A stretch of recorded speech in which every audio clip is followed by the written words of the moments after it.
for Chicago than Chicago, Wisconsin. This is the Minneapolis police. Minneapolis, Minnesota. Duluth, almost Canadian Duluth, but Canada's all Canada. I know, we've heard it before, eh? Cigarettes, eh? Cigarettes. And then as you go through Montana, it starts to flatten out Montana. I think we'll put a Y in there, vowels for some reason. Montana.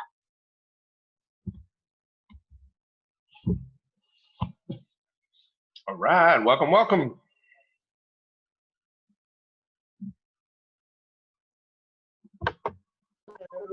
All right, you are present. Hello. How's everybody in the Rhodes household? Good. Good, you are? He's been asking nonstop for the last hour when quarantine's going to end. Is that Zane or Quentin? Quentin. Well, both, but Quentin. Right, I've heard one of them quite a bit. Yeah. Keep talking, buddy. I got lots of questions. Quinn, what's the first thing you're going to do when quarantine's done? What are you going to do, Quentin? Go see all the people in that You congregation. said we're going to go crazy. I'm like, go crazy doing what? Go seeing everybody. Go see everybody. So you're already going crazy. We've hit that point. We're there.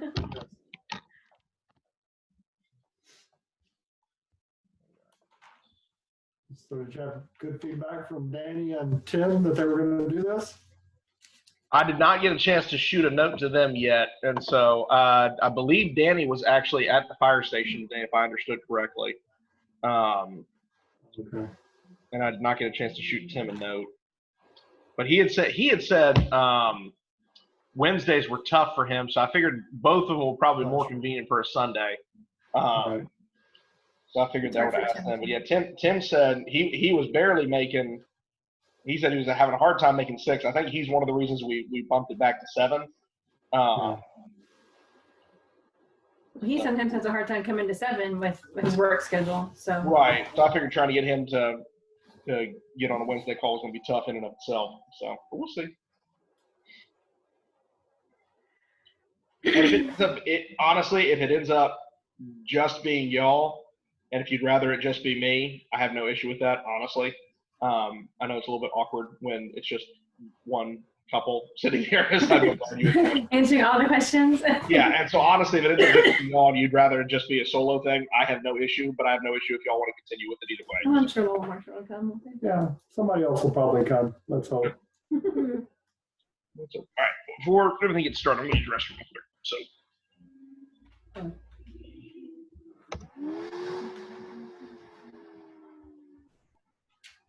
The mouth is in the mouth. Our mouth is in the middle. Sure. The monkey in the middle. Is that better, Stu? That's better. I thought we could go up here and pick Mr. Gaz's nose. No, on to Dad. Oh, that's no ditches. Excuse me. No, Dad, I don't. You're not live, Quentin. It's fine. We wind up wondering as you're reading it, why does he call it Ephraim so much to Hosea? Is it because that's close to where Bethel is? Or it was interesting to me why he chose Ephraim. I never did go. I meant to go look it up. And I didn't.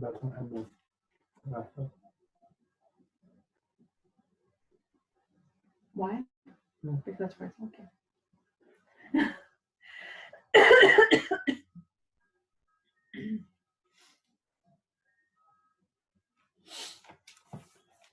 I think he just got sucked up in the toilet. I think he got sucked up by a wall. A wall, not it. Stuck in episode. One of the Columbus Oaks.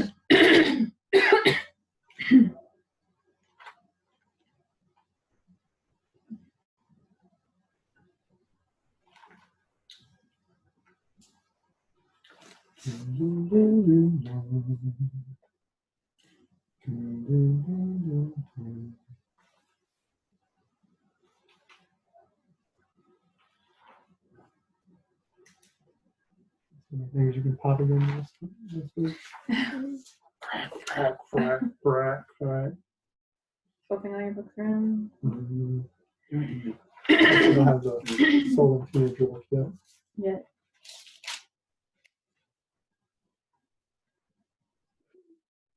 I can do this. Yep, there it is. I don't know how to look like interested the whole entire time.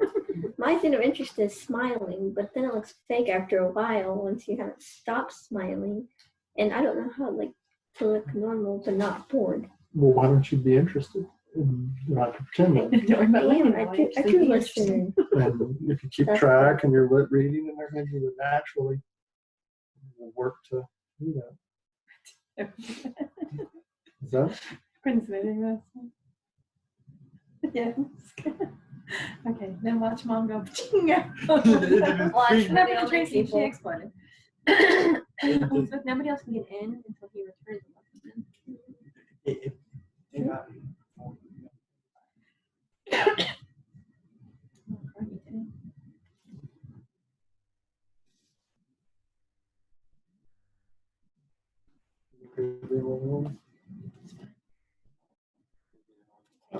I'm sure they're.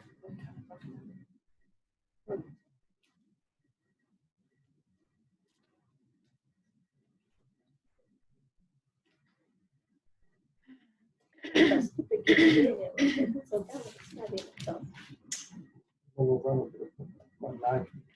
I've heard of people doing that too. And I'm Cutting their fingers off. scary.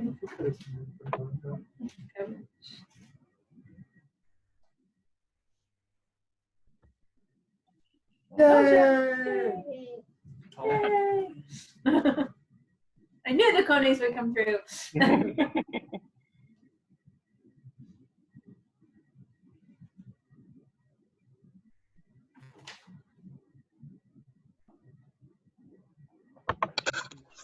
All right.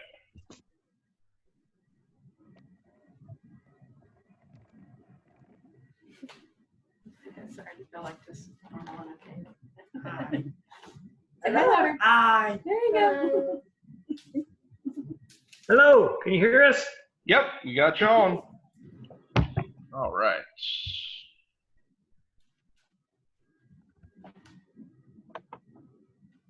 We're going to go ahead and go live.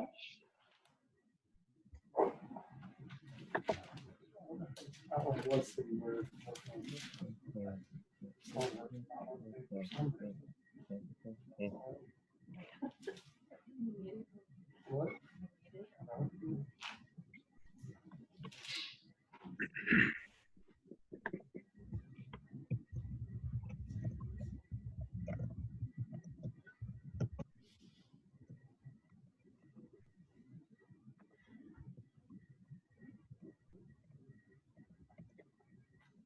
You have a very aggressive plan to get through in one class.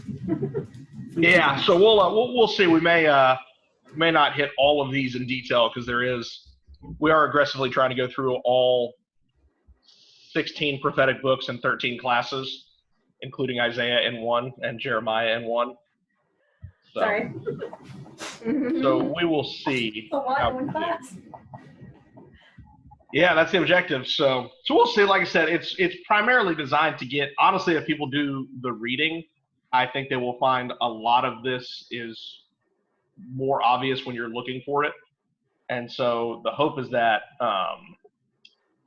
just through reading it and having it highlighted, that will kind of alone start to kind of build this case. But some of these are more significant for our purposes than others. Like I said, we'll definitely spend some time on the Bethlehem prophecy. We'll definitely spend some time on the ones of Hosea that are New Testament references. So we'll kind of see. So like I said, we may not hit every single question, but we may not hit every question in depth. But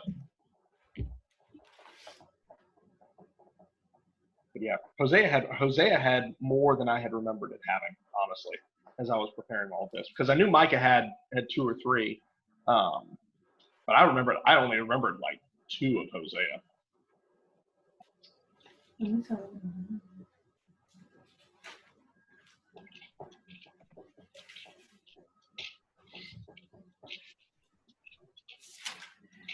Counting money? What? It looks like he's counting money. Oh yeah. He's No, playing. just flipping through all of the major prophets. You're like, okay, I know you're at the end of the minor prophets are here. So getting all the way to Hosea. It looked like you were dealing cards or counting money. I didn't know what. No, well, and that's the problem with like my Bible pages are fairly thin, and so if you're just trying, you got to kind of flip like a big bunch of them to get through there. So problems of modern bookmaking technology. All right, looks like we're getting some people on. Got about 5 years. Give another minute. Let people hop in, see everybody.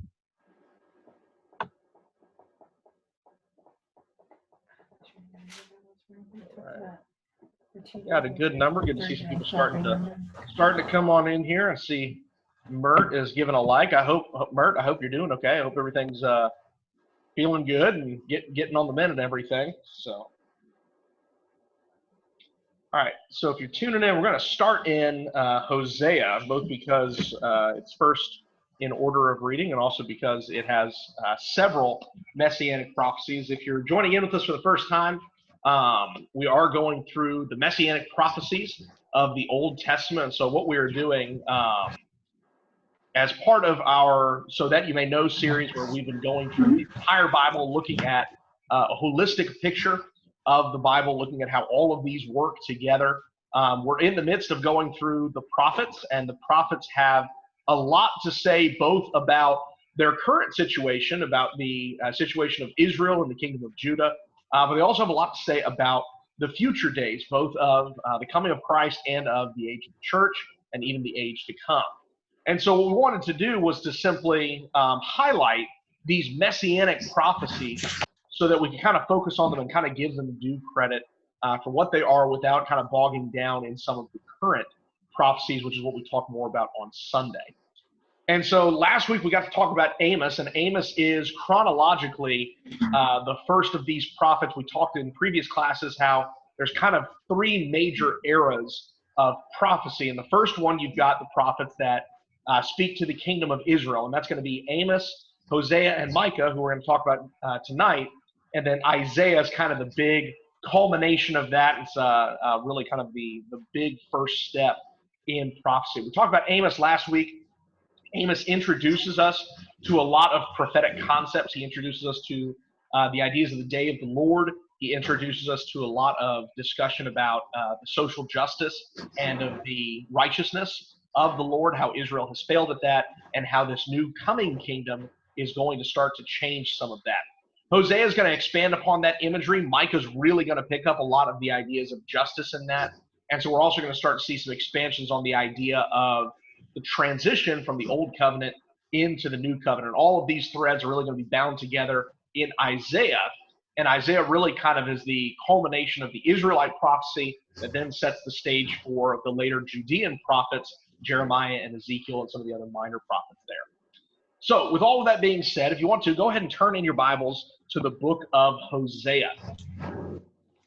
And so Hosea is one of the more fascinating prophets in terms of his personal character. We actually get some glimpses into his personal life, which we don't always get with the prophets. Amos, we get very small glimpses into his background with him being a shepherd and with him being a tender of figs.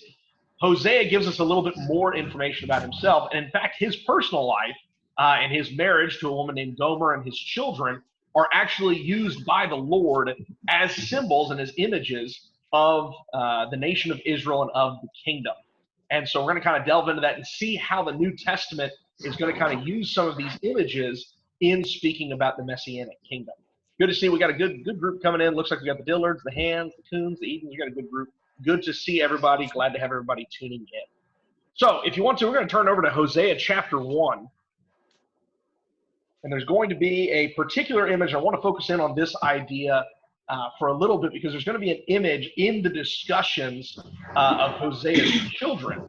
Hosea's children are each given very unfortunate names for children, if we're being honest. They are loaded with meaning.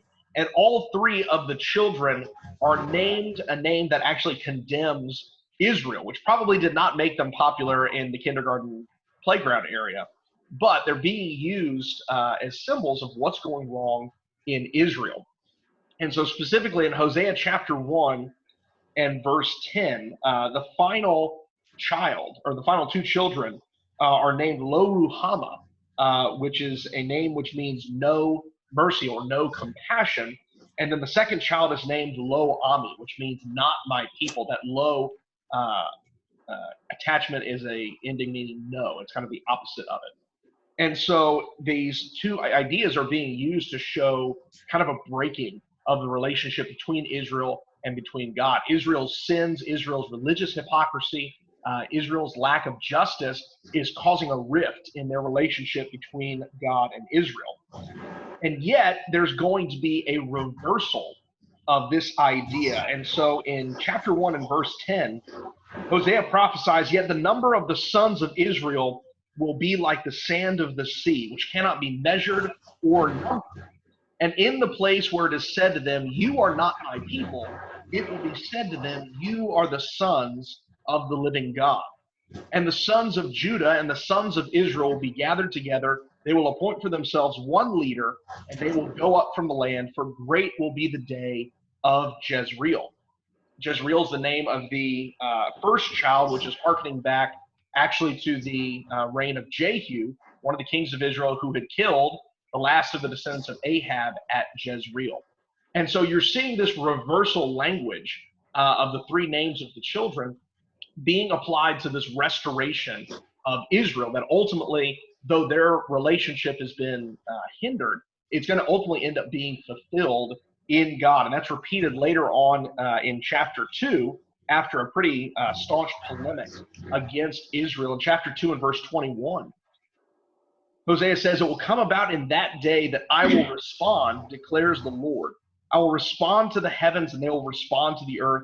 The earth will respond to the grain, to the new wine, and to the oil, and they will respond to Jezreel.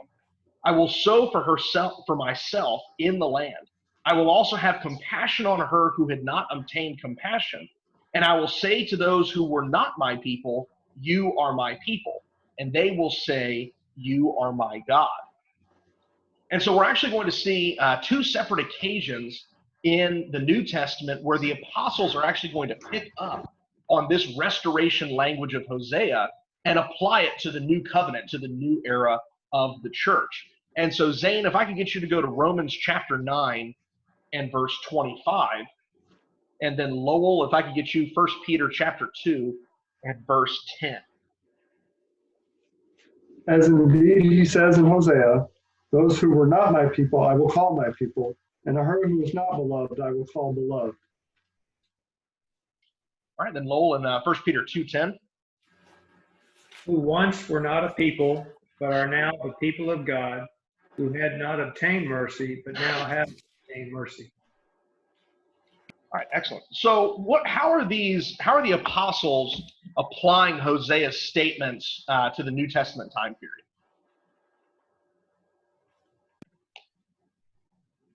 Sounds like they're saying the Gentiles who were not God's people can now become God's people. Yeah, so Paul especially is really kind of honing in on that idea of Hosea's prophecy being a foreshadowing of the Gentiles coming into God's people, that they are being grafted into the root of Jesse and the root of David, and they're being allowed to become a part of God's people. And so that's definitely one of the ways that this is being applied, is that now this covenant relationship is not just for Israel, not just a specific chosen race, but now you're also seeing the Gentiles, all the peoples of the world, both Jew and Greek, Jew and Gentile, are being grafted into this covenant relationship. What's another thing, maybe particularly the idea of Peter, how is he applying Hosea's statement to the New Testament church?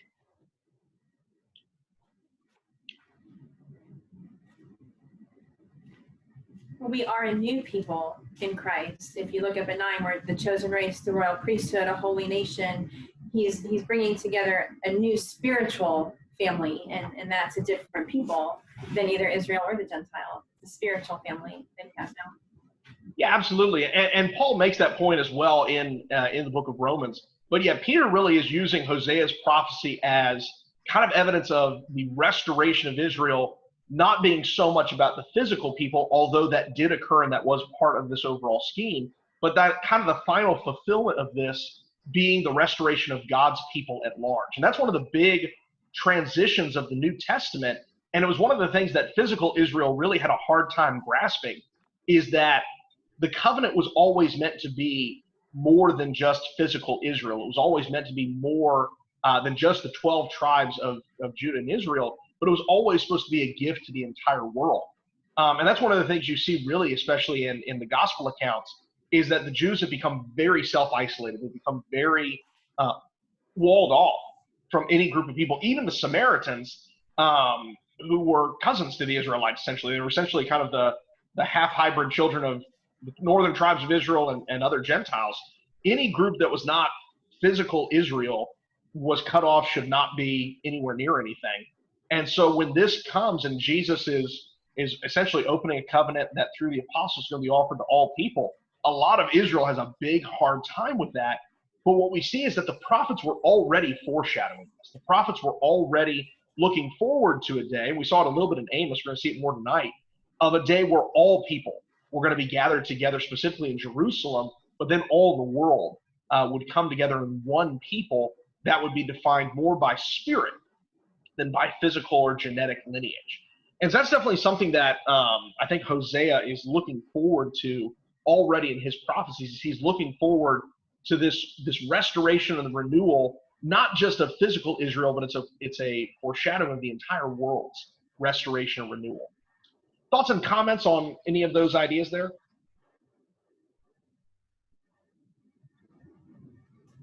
Amen. Amen. It's always an interesting little pause there, and typically there's more than two people to fill in the silence there with a comment, but sometimes it's all it is. It's just, yeah, it's good. And Hosea talks a little bit more in verses 14 through 23, and he kind of uses, and not to get too much into the structure of Hosea, but verses 1 through 13 are kind of an extended condemnation of Israel's relationship, specifically with the idea of idols. Amos did not talk about that a whole lot. Amos was really focused on, again, the ideas of Israel breaking the moral laws of the covenant. They weren't providing justice or righteousness to the poor. He talks a lot about the falsehood of their religious festivals, but he doesn't actually delve a whole lot into idolatry. Hosea is going to dive into that full force. He is really going to draw on the problems that Israel is creating by their allegiance to the Baals and to the other idols over Yahweh. And so he gives this entire idea in chapter 2 in the first few verses about Israel's harlotry, about that how they have left the God of their youth and they've gone to chase after these foreign gods. But he says in verse 14, "Therefore, behold, I will allure her, bring her into the wilderness, speak kindly to her. Then I will give her her vineyards from there, and the valley of Achor as a door of hope. She will sing there as in the days of her youth, as in the day when she came up from the land of Egypt. It will come about in that day, declares the Lord, that you will call me Ishi, or husband, and will no longer call me Bali, or Lord. For I will remove the names of the Baals from her mouth, so they will be mentioned by their names no more. In that day I will also make a covenant for them with the beasts of the field, the birds of the sky, and the creeping things of the ground. I will abolish the bow, the sword, and war from the land, and will make them lie down in safety. I will betroth you to me forever. Yes, I will betroth you to me in righteousness and in justice, in loving kindness and in compassion, and I will betroth you to me in faithfulness. Then you will know the Lord." Interestingly, as I was doing research for all of this, I was looking up various sources on this and just kind of looking at different interpretations of this. And I found that this is actually one of the passages that modern Orthodox Jews especially, excuse me, this is one of the passages that modern Jews will actually use to try to disprove Jesus' status as the Messiah. And they'll point to this prophecy of, swords are to be laid down and people are to be restored and everything. They're like, this hasn't happened yet. So how can you say that Jesus is the Messiah if this hasn't happened, if there has not been a worldwide peace? So how would you respond to that type of question here? What is Hosea talking about here?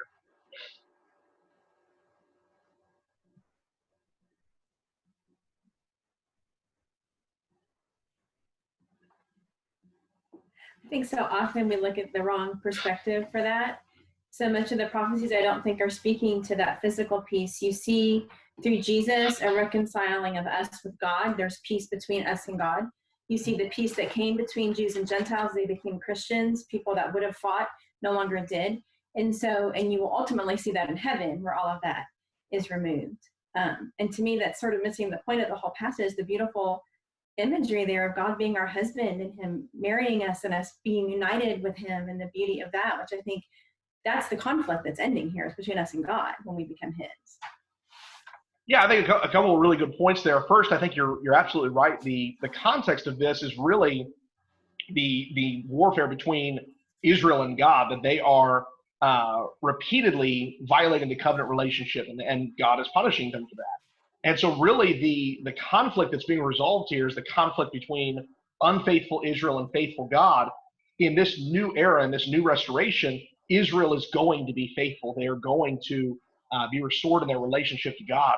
So that's a big point to be made, is that the primary focus of this is God and man's relationship being restored. But also you do see peace being made between differing peoples in the Gospels, even in Jesus's day. And this is what I had a conversation with somebody recently. I'm trying to remember who it was. But she asked the question. Oh, it was a friend from college. I actually remember this now. And she goes, this is something I've never really noticed, but would Matthew as a tax collector and Simon as a zealot, would it have been odd for those two to have been apostles together? Absolutely. And I think that's actually one of the main reasons their specific two occupations are highlighted, is because they would have hated each other. The tax collectors are the Jews who essentially have sold out to the state. They are partisans of Rome. They're supporting Rome. They're collecting money for Rome. They would be viewed as traitors to Israel. And the zealots are like the hardline, diehard patriots who are ready to go to war with Rome to preserve the kingdom of Israel. And so in these two things, you see two very disparate groups of people finding common unity in Christ. And that story gets repeated over and over again in the New Testament, where you're seeing, Roman centurions, and you're seeing Pharisees like Saul, and you're seeing all these different groups of people, Ethiopians and Europeans and Greeks and widows, and all these different groups of people are all finding common ground in Christ. And so you are seeing the laying aside of violence. You are seeing the laying aside of old hatreds. But then there's also an element to this, and we've talked about this in prophecy before, of now but not yet.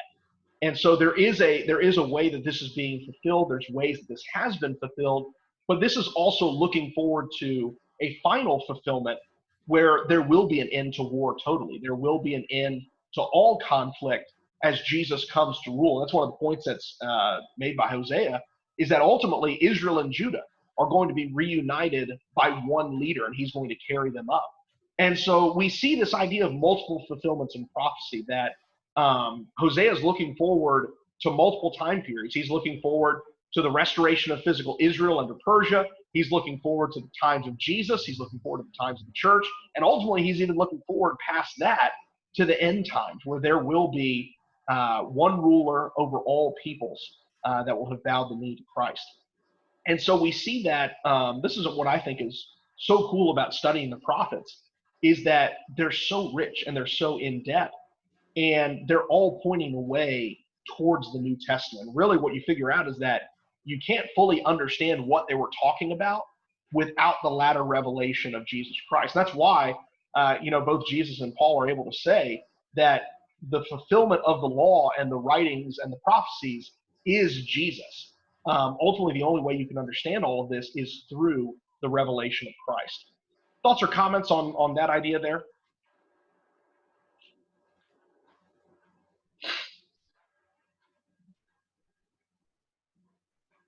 We place too much emphasis on world peace and not enough emphasis on peace between us and God. If everyone had a good relationship with God, there would be no war. And we're not going to get to no physical wars until everyone is a follower of God. Yeah, and I think that's a good point. We do.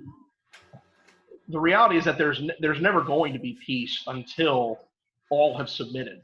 The root of all problems is a lack of submission to God. Even, and that's one of the things that James says in his epistle, is that the reason there's conflicts between people in the church is because they're not submitting to God. Their root issue is not the conflict between them, but the fact that they haven't submitted to God fully.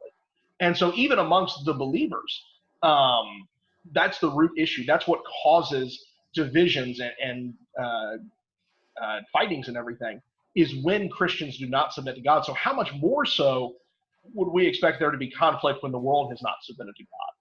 And so, yeah, that's always a kind of a consistency in the New Testament, is that there is no expectation of an end to war or of an end to conflict until the Lord returns. Because if you're not submitting to God, how could you expect to be at peace? Peace is only attainable through God himself. So that's an excellent point to make. Any other thoughts or comments on that passage? All right, so we're going to go down to, there's a brief mention, in just to kind of touch on it, Hosea 6 and verse 6. There's a passage very similar to what we talked about in Hosea, where Hosea says, I delight in loyalty rather than sacrifice, and in the knowledge of God rather than burnt offerings. This is one of the similarities between Hosea's message and Amos's message, is both of them got to the heart of Israel's religious hypocrisy, that Israel was spending a lot of time on sacrifices, on the feast days, on all the kind of trappings of religion, but their heart was not right with God. They were not showing justice. They were not showing compassion. They were not showing mercy to people. And so Jesus uses those passages and kind of holds the Pharisees of the first century up in the same light and says, you're the exact same way. You tithe mint and dill and cumin down to the smallest tithing, but you don't have mercy. You don't have compassion. You hold strictly to the rules of the Sabbath, but you don't teach mercy or compassion. And so Jesus is going to use a lot of this imagery of the prophets in his condemnation of the religious leadership of the first century. And we see that that's one of the things I think we're going to see as we start to study Ezra and Nehemiah, and kind of that bridge period between the Old Testament and the New Testament, is that a lot of the problems of the Pharisees and the scribes and the Sadducees was kind of almost like a metastasis of the issues of post-exilic Israel. Israel had gotten rid of idols. They had fixed that problem. They were no longer an idolatrous people, but they had kind of started to focus on the wrong things, and they had gotten their mindset around the idea of salvation was to be found through works of the flesh. Salvation was to be found through physical identity more than in the moral law of God. And so these problems that we're starting to see in the prophets, they're really going to kind of harden by the time we get to the New Testament. So I didn't want to skip past that without kind of noting it. Jesus actually quotes that twice, both in Matthew 9:13 and in 12:7, quotes that very passage. But I want to focus a little bit, if you skip a few chapters over to Hosea chapter 10 and verse 8. This is going to be one of the things that we're going to pick up in the New Testament, is some of the judgment language. And so in Hosea chapter 10, and I'm going to, just for context, I'm going to go with verse 7. Hosea is going to say, Samaria will be cut off with her king, like a stick on the surface of the water. Also the high places of Avon, the sin of Israel, will be destroyed. Thorn and thistle will grow on their altars. Then they will say to the mountains, cover us, and to the hills, fall on us. If you turn over to Luke chapter 23, you're going to see, again, Jesus is going to use some of this exact language. We appear to have lost. All right, so we lost the roads. So if they come back in, we will let them in, but we will press on nonetheless. Did I say something heretical? Did I miss something? Are they left in rage? No, I think it was good. Okay. All right. Luke, and frankly, that would not be, if I said something heretical, Zane would just tell me, hey, let's back up a step. He would not just leave. Luke chapter 23 and verse 30. We'll actually go in verse 28 for context. Jesus turned to them and said, "Daughters of Jerusalem, stop weeping for me, but weep for yourselves and for your children.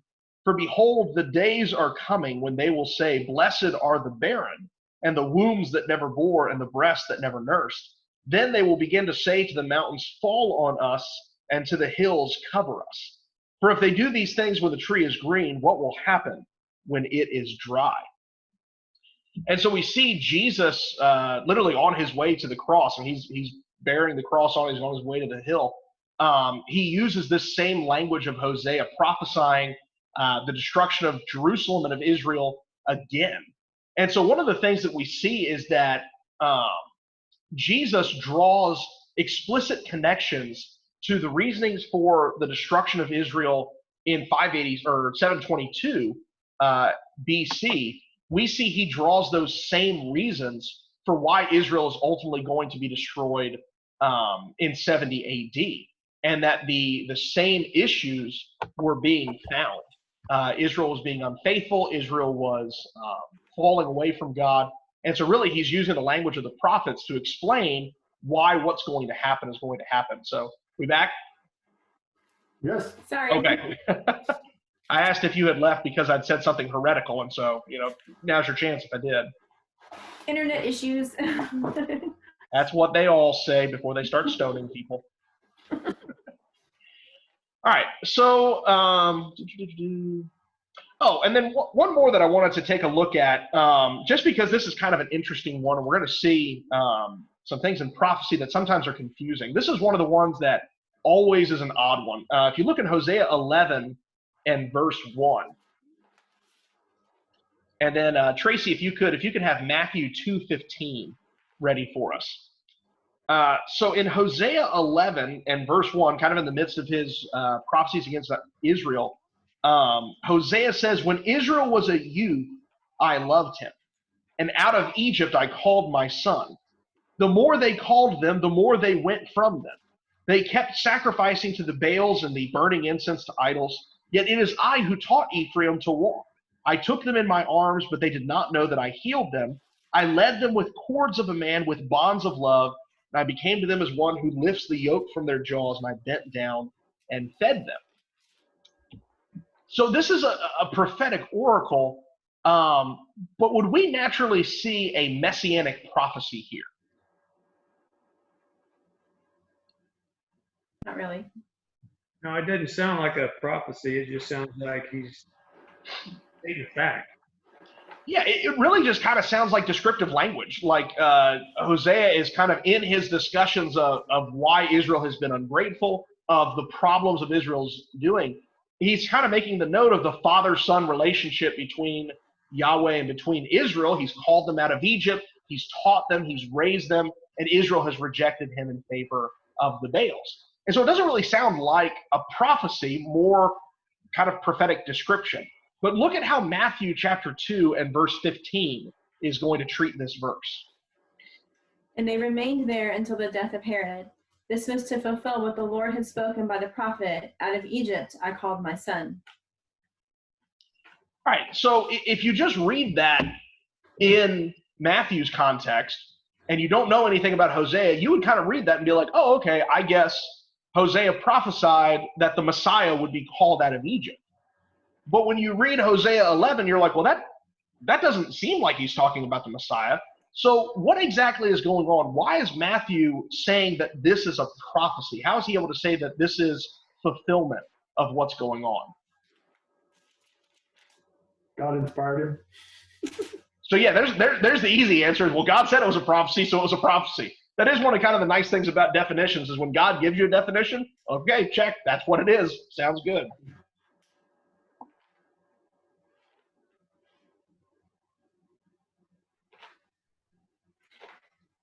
You can look to symbolism there. It seems a bit of a stretch, but maybe because since Jesus is brought out of Egypt, you have again the people coming out of Egypt to be led in the ways of God, and maybe the way they didn't follow before, but now maybe they have a second chance almost with the leader coming out of Egypt.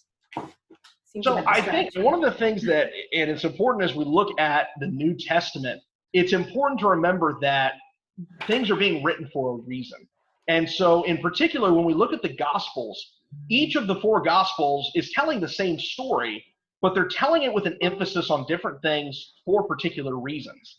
And so John, for instance, is written to later believers, specifically, as it says, for the purpose of those who believe that they would be strengthened in their faith. Matthew appears to have been written specifically to Jews, and specifically to Jewish Christians, to try to inform them of the connections between Jesus and the Old Testament. That's why so often Matthew's going to be referencing back to prophecy. He's going to use this same terminology of this was written to fulfill this prophecy. You'll see prophecies being fulfilled in other passages, but Mark appears to have been written more to a Gentile audience, and Luke is being written to Theophilus, a kind of an individual, and is being presented as a historical account.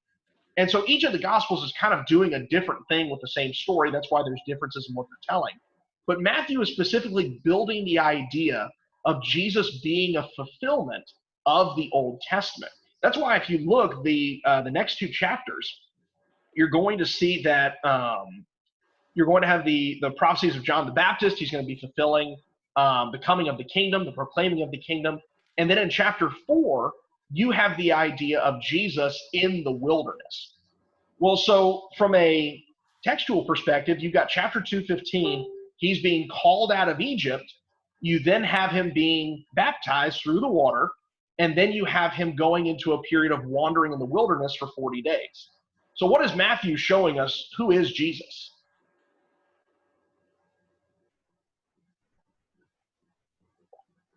Son of God. Well, yeah, so he is the Son of God, but if he's coming out of Egypt, he goes through water, and then he wanders the wilderness for 40 days, and then comes to the Promised Land, what is he trying to draw kind of a connection between? The Israelites.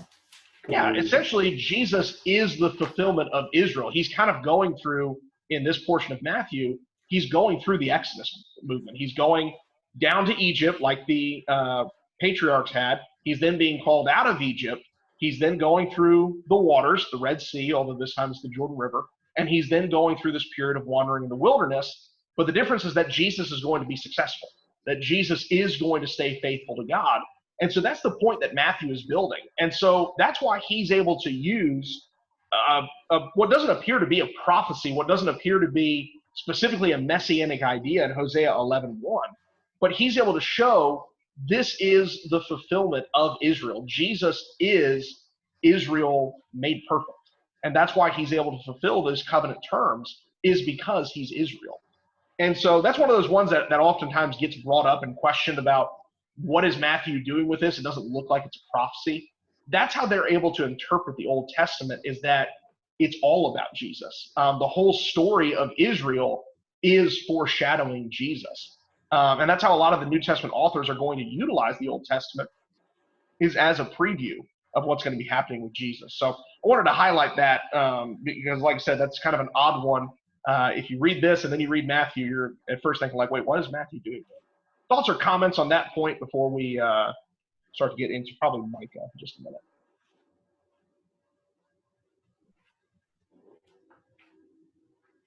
All right, just a note, I know we're like 30 minutes in, but again, Facebook Live, if you have comments or questions, I can still see the little feed and everything, so definitely feel free to chime in with anything you are thinking of.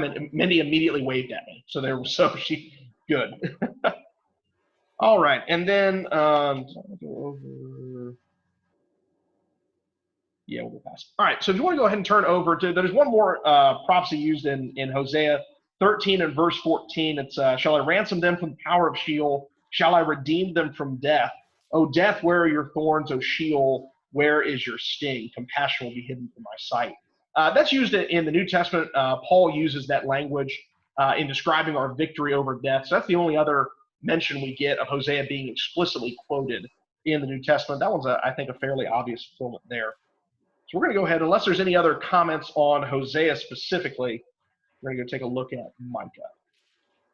I think the marriage imagery in Hosea is very important when we talk about our relationship with Jesus, and Jesus being the bride, the husband, and his church being the bride. I think that's a more accurate representation of the relationship, the responsibilities, the seriousness of it, and everything kind of rolled into one. And it's, not not a one-time thing. You know, God uses this several times in the Old Testament, and then Jesus uses it in the New Testament. So I think it's important for us to do that. Paul uses it in Ephesians. So it's just a very important image for us to understand relationship with Christ.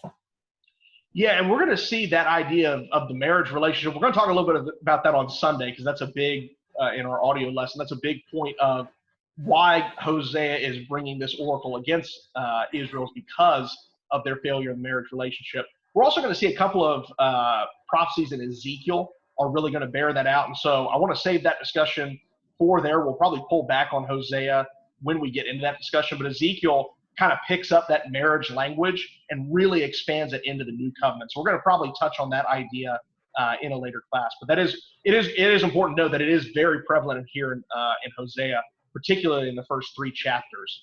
And that is where you start to see that language used. Even in Revelation, you see the language of Christ and his bride, the church. But we see it especially in the writings of Paul. That's one of his kind of favorite images to utilize in describing the relationship between Christians and the church.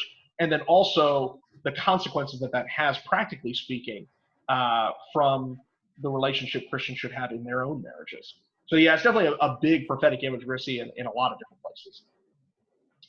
Any other thoughts or comments on Hosea? All right. So Micah does not have quite as many references. It's a little bit of a shorter book. And Micah's also, Hosea is a pretty harsh book. Micah is a very, very judgment-heavy book. But it also has a lot of development of the idea of the restoration. And so Hosea is going to be talking a lot of kind of the national restoration. He's going to be talking a lot about the idea of Israel and Judah being reunified. Micah is going to be discussing that in similar capacities, but he's also going to be introducing us a lot to ideas of the kingdom and of the restoration of that and of the ultimate expansion of God's kingdom. And so if you turn over in Micah chapter 4, this is going to be the main passage we're going to take a look at tonight. And let me get, Zane, if I could get you to read Micah chapter 4, verse 1 through 5. And then Lowell, I'll get you to read verse 6 through 8 of chapter 4. It shall come to pass in the latter days that the mountain of the house of the Lord shall be established as the highest of the mountains, and it shall be lifted up above the hills, and people shall flow to it. And many nations shall come and say, Come, let us go up to the mountain of the Lord, to the house of the God of Jacob, that he may teach us his ways, that we may walk in his paths. For out of Zion shall go forth the law, and the word of the Lord from Jerusalem. He shall judge between many peoples, and shall decide for strong nations afar off. And they shall beat their swords into plowshares, and their spears into pruning hooks. Nation shall lift up sword against nation, shall not lift up sword against nation, neither shall they learn war any more. But they shall sit every man under his vine and under his fig tree, and no one shall make them afraid, for the mouth of the Lord of hosts has spoken. For all the peoples walked, each in the name of its God. But we will walk in the name of the Lord our God forever and ever. Awesome. And then verse 6 through 8. In that day, says the Lord, I will assemble the lame, I will gather the outcast, and those whom I have afflicted.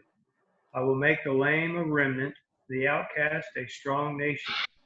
So the Lord will reign over them in Mount Zion, from now on, even forever. And you, O tower of the flock, the stronghold of the daughter of Zion, to you shall it come, even the former dominion shall come, the kingdom of the daughter of Jerusalem. Awesome. So we've got a pretty lengthy passage here that discusses this idea of the latter days, kind of the restoration of the kingdom. And so what are some things that you notice, particularly about who is comprising the kingdom? Who are the members of this new kingdom that's coming about?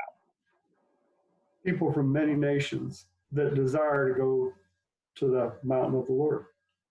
Yeah, so again, we've seen this in several different prophetic books, the idea of many people from many nations. And so not just Israel and Judah, but all over the world, people are coming to this mountain of God, to the Temple Mount, to Mount Zion, and they're all coming together to worship. We've talked about how all of those images are really picked up in Acts chapter 2, when all peoples from all over the world are coming over.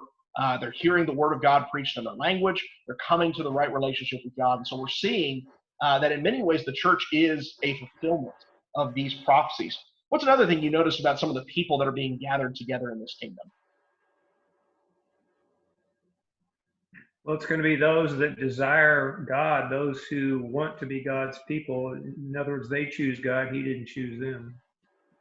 Yeah, and so we do definitely see that idea of not being bound by race, not being bound by, he kind of says in verse 5, though all the peoples walk each in the name of his God, as for us, we will walk in the name of the Lord our God forever and ever.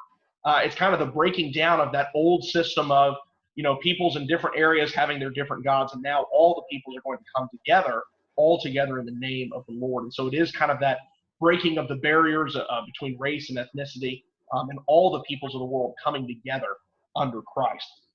And then there's another thing, if you see in verse 6 and 7, what are some of the people that he describes as assembling for the Lord? The lame, the outcast. Yeah, so the lame, the outcast, the afflicted. This is one of the things that we're going to see, and later prophets are really going to pick up some of this language of healing. But obviously we know that's a huge characteristic of the New Testament, is that it is the afflicted, it's the lame, it's the blind, it's the outcast, it's the paralyzed. These are some of the very first ones that are going to comprise the kingdom of God.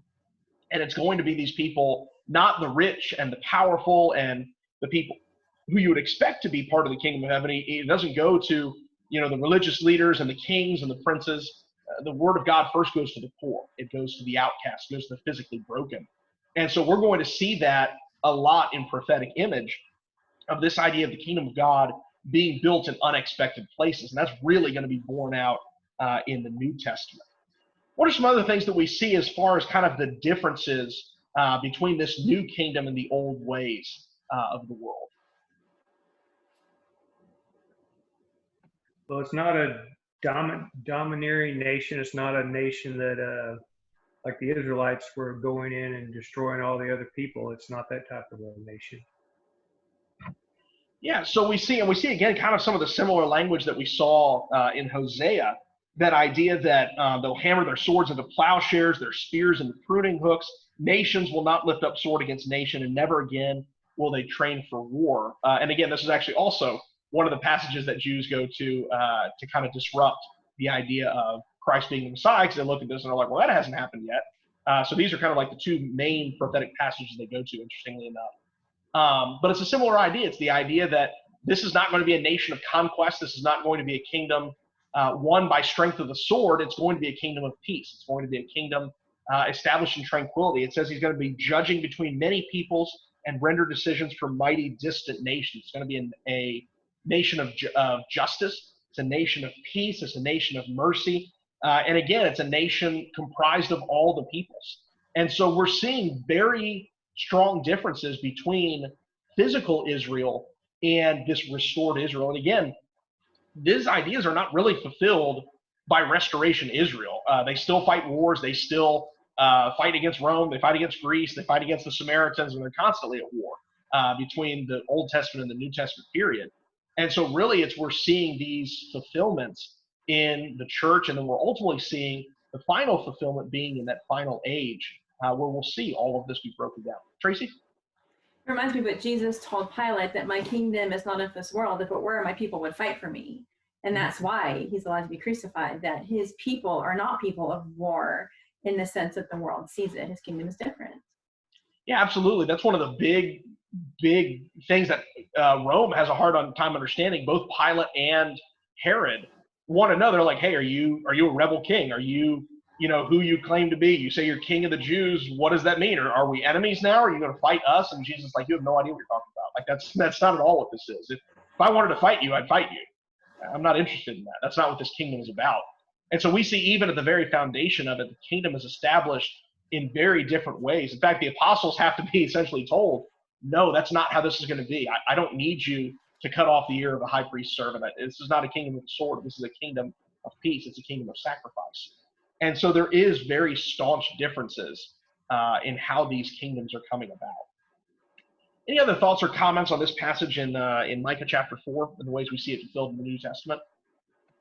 Well, it also talks about how the people, it would be made up of people that go to God, not a nation that was chosen. Those people were chosen. It's people that willingly go to and accept God. Yeah, absolutely. You see kind of that language we've talked before in some of the Psalms class about the idea of kind of going up to the mountain of the Lord, going up to Jerusalem and to the temple. And now we're seeing it's not just Israel doing that, but all the nations of the world are going up there. And so it is expanded from just Israel. It's expanded just from this special people of the 12 tribes. And now all the world is aware of him. And that's one of the big changes in the Old Testament and the New Testament system is that in the Old Testament, there's a lot of gods. There's a lot of different nations that come about. Many nations don't even know who God is. And with the coming of the new kingdom, that's no longer the case. And to us, that's almost an impossible thing to understand is, what would a world be like that didn't all know God? Here, almost every single person in the entire world is at least aware of the God of heaven. They've heard at least of him. And so it is very much a different idea that's happened. And the coming of Christ is that victory proclamation of the Lord. It is that signal of, look at the mountain. That's where he is. That's where the Lord has come down to. And so, yeah, we definitely see a difference in, I guess, kind of the global nature of this new kingdom. It's no longer just physically isolated to this one small area, but the entire world is now aware of this kingdom. That's a good point. Any other thoughts or comments on this passage? They come to learn his ways and walk in his paths. So they come ready to change. They want a change. They don't want what they've had in the past. Yeah, and that idea, and so that's going to be developed really, especially in the Judean prophets. Jeremiah and Ezekiel are both really going to talk about how the new covenant changes the people who participate in it. And so we're seeing very, very small glimpses of it here in these prophets, but we are seeing the idea of the new kingdom being founded on a love for the Lord and a love for the Lord's law. And that imagery is really going to be picked up and really intensified, particularly in Jeremiah and Ezekiel, that the new covenant is going to change people's heart, that it's not going to be about, again, your racial identification or your identification as a Jew or Gentile. It's going to be about your heart. Is your heart right with the Lord? And so that is going to be one of the massive differences in the old kingdom and the new. Good point to make there. All right, if there's no other comments, one more passage that's a pretty big one to point out here, and this will be what we'll close out on. Micah chapter 5. And then, Marcia, if I could get you to have Matthew chapter 10, verse 34 through 39 ready for me. In Micah chapter 5, this is going to be one of the first really explicit Messianic prophecies that was understood as such in the New Testament time period, that this was kind of one of the key markers of a Messiah. And so in Micah chapter 5 and verse 1, Micah says, "Now muster for yourselves in troops, daughters of troops. They have laid siege against us. With a rod they will smite the judge of Israel on the cheek. But as for you, Bethlehem Ephrathah, too little to be among the clans of Judah. From you one will go forth for me to be ruler in Israel. His goings forth are from long ago, from the days of eternity. Therefore he will give them up until the time when she who is in labor has borne a child. Then the remainder of his brethren will return to the sons of Israel. And he will arise and shepherd his flock in the strength of the Lord, in the majesty of the name of the Lord his God. And they will remain, because at that time he will be great to the ends of the earth. This one will be our peace." And so if you look in Matthew chapter, I said Matthew chapter 10, didn't I? Okay, we're actually, sorry, I skipped ahead in the question. It's actually Matthew chapter 2, verse 1 through 6. You're probably very confused reading that. But in Matthew chapter 2, verse 1 through 6, we actually see how the Old Testament, or how the New Testament Jews saw this passage. And so this is in the context of King Herod the Great, hearing about the birth of Jesus, hearing about this prophecy, and being very concerned about it. And so if you want to read Matthew chapter 2, verse 1 through 6.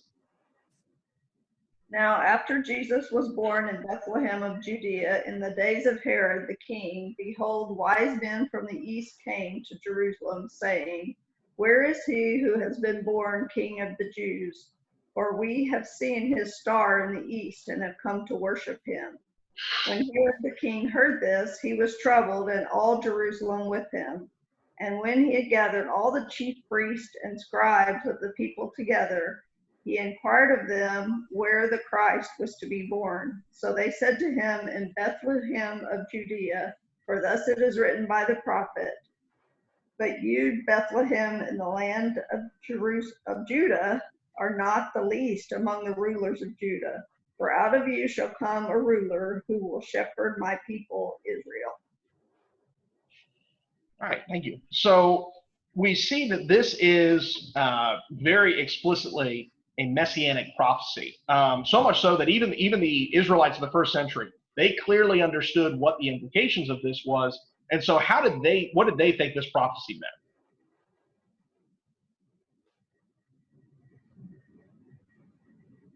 This is where the king was going to come from.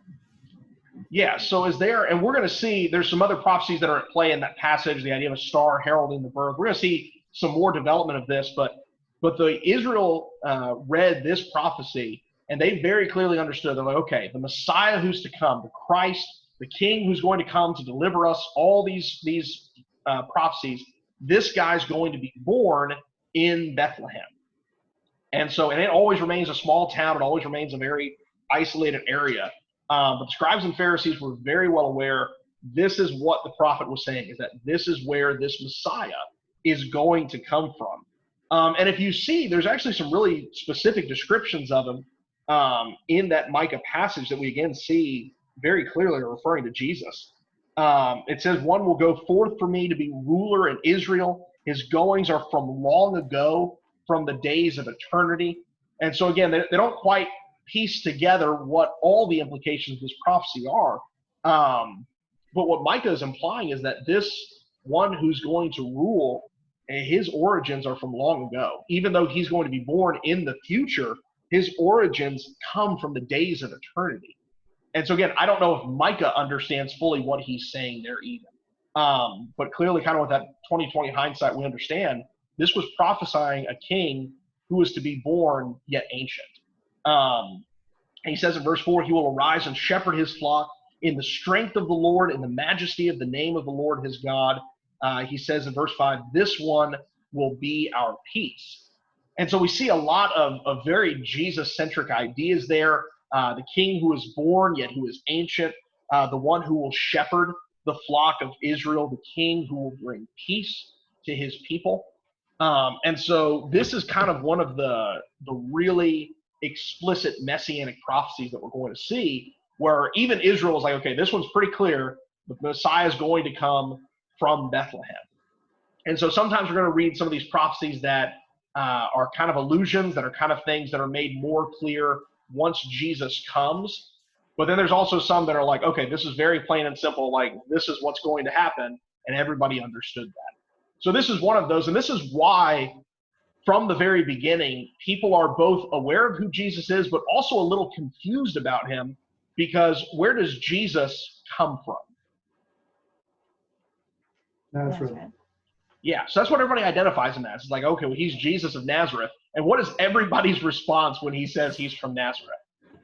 Can anything good come from Nazareth? Anything good coming from Nazareth. And I'm going to insult whoever I say as a comparison city. But it'd be like saying, like, oh, I'm from Detroit or something. They're like, oh, well, can anything good come from Detroit? Like, that was Nazareth in the old days. It was kind of this grubby area. It was in Galilee. It was a bunch of, fishermen and everything. And it was just kind of a backwater area. And it was renowned as this, kind of slum. And so when they hear that, oh, you're the king from Nazareth, they're like, that's garbage. The king doesn't come from Nazareth. We know where the king comes from. The king comes from Bethlehem.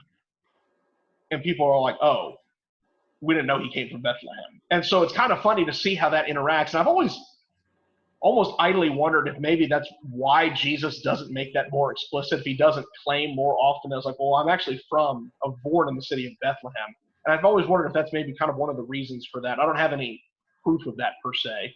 But I've always kind of wondered if that's perhaps one of the reasons that's obscured a little bit, is because it was so clearly understood the Messiah comes from Bethlehem. But that's also why the Gospels make such an explicit point of saying that he was born in Bethlehem, even if he was raised in Nazareth, is because this is one of those really explicit prophecies. So any other thoughts or comments on that one? I know that one's kind of an obvious one. The Messiah is going to be born in Bethlehem, but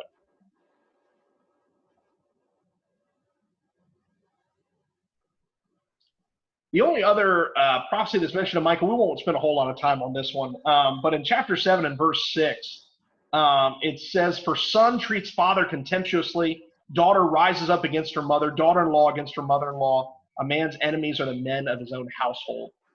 Jesus quotes that in Matthew chapter 10, verse 34 through 39, discussing how he has come in some ways to cause some chaos and to cause people to question things. And part of that breaking of normal bonds of society was to highlight the dependence that people were going to need on God. And so we won't spend too much time on that one, because that one's a pretty straightforward allusion. But again, I want to make sure we at least make mention of any of these quotations that seem to come straight into the New Testament.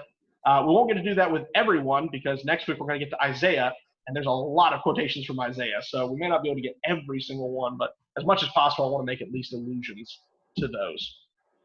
So any other thoughts or comments or questions about prophecies of Hosea and Micah? I think it's beautiful to see how God has always wanted to restore his people. And as we've been reading this with the kids, it's one point we brought out, that God's desire, his goal has always been bringing us back to him.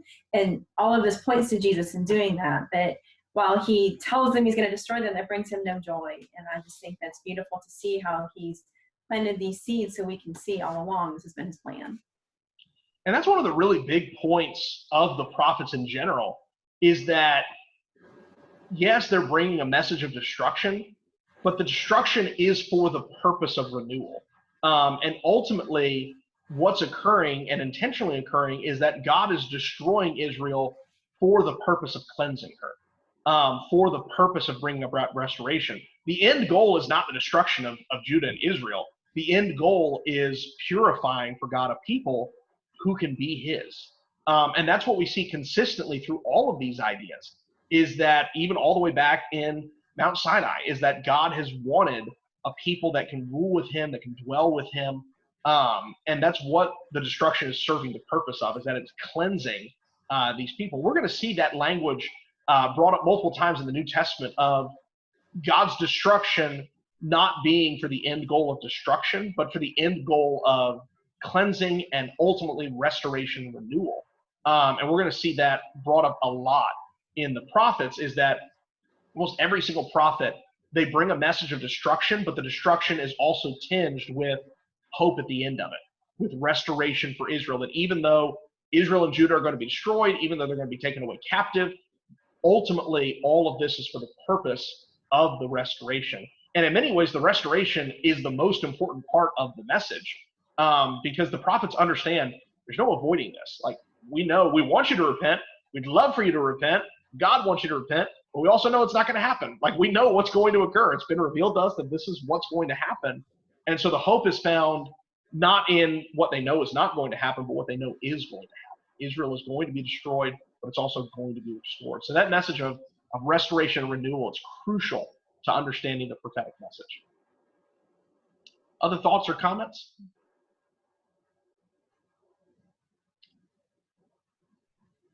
All right. Well, thank you guys so much for joining in. Every time Lowell like moves his arm or his shoulder ever so slightly, I'm like, oh, is he hitting the button? Is he hitting the button? Is he gonna do it? I saw you look. I was like, is he gonna say it? Yeah, I was gonna hit the button, and I didn't want to take away from what you just said, because that is the focus and that is the most important message. But I guess in today's religious world, there's really room for the other alternative, which is when you don't obey God, when you don't come to him and serve him, there will be destruction and punishment. Yeah, and that is going to be something, and the New Testament doesn't shy away from that. The New Testament does not discount the prophetic message of that God will bring judgment, that God will bring destruction upon those who reject him, and that it is a choice. And And it's always offered with that hope of restoration. But the hope of restoration is still for those who are going to be faithful. The hope of restoration is not for those who have rejected God. They're going to be destroyed. There is going to be a finality of the judgment there. And so the hope for restoration is really for those faithful who will suffer through the consequences of destruction, who will still go through this period of trial and judgment. But that's going to be ultimately for the faithful. And so for the unfaithful, the prophets have no hope. There is no great restoration for those who are unfaithful. It's destruction. It is that finality of it. And so that's ultimately what they were calling for, was to recognize that Judgment Day is coming regardless of, like, it's too late. It's coming. The question for you is whether you're going to be found faithful or not. And that's the question that the New Testament extends to everybody, is the Judgment Day is coming. Like, this day of the Lord is not avoidable. Where are you going to be when that day occurs? And so, yeah, definitely there's no taking away from the harshness, but also the justice of the day of the Lord. And that's something that we're going to see. Micah talks about it a little bit. We're going to see future prophets talk about, is that the day of the Lord is a terrible thing. And the day of the Lord is going to be awful, but it's also just. It's also righteous.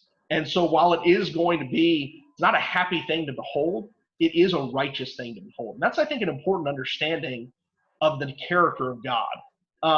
This is kind of an odd analogy sometimes, but C.S. Lewis talks about this with Aslan, who in the Chronicles of Narnia is kind of his pseudo-Jesus figure. And one of the children asks, what is the exact phrase? He asks, is he a tame lion? Or safe lion, safe, that's what it is. Is he safe? And one of the characters is like, no, of course he's not safe. He's not a tame lion, but he is good. And that's a really important point for us to understand, is that, you know, we can't fit God into this like box of being Santa Claus, of being this holly jolly figure and everything sunshine and rainbows. He doesn't fit in that box. He's more complex than that, but he is good. And that assurance is far more valuable than an assurance that he's nice or that he's jolly or anything like that. Goodness far outweighs niceness. And ultimately, goodness means sometimes hard things for the unrighteous. But goodness is such an important trait for us to understand. So yeah, that comes screaming through in the prophets, that he's good in every shade of what that word means. So excellent comment there. Yeah, unmute that comment. Make that comment there. Step on my toes. All right. Well, thank you guys so much for joining in on that. We appreciate everybody watching on Facebook. We encourage you to continue studying these things. Next week, we're going to get into the prophet of Isaiah. If you have not already started on Isaiah, I encourage you. It's a dense book. It's a lot of image. It's a lot of things going into it. This week's a little bit lighter on the reading. Really take some time with Isaiah. If you try to blaze through Isaiah, really going to be lost in a lot of capacities. So we're going to try to break down some of these things. Isaiah's got a lot to say about the Messiah. We're going to talk about the suffering servant. We're going to talk about these foreshadowings of the suffering of Jesus. A lot of good stuff we're going to talk about next week, so I encourage you to join in next week again. We will stay at 7 p.m. That gives us a little bit more time for our members to come in off work and everything. But we will definitely be sure to be here. We will enjoy the class next week, and we'll see everybody again. Thank you guys so much. I love you guys, and we'll see you again soon. All right, live stream is done.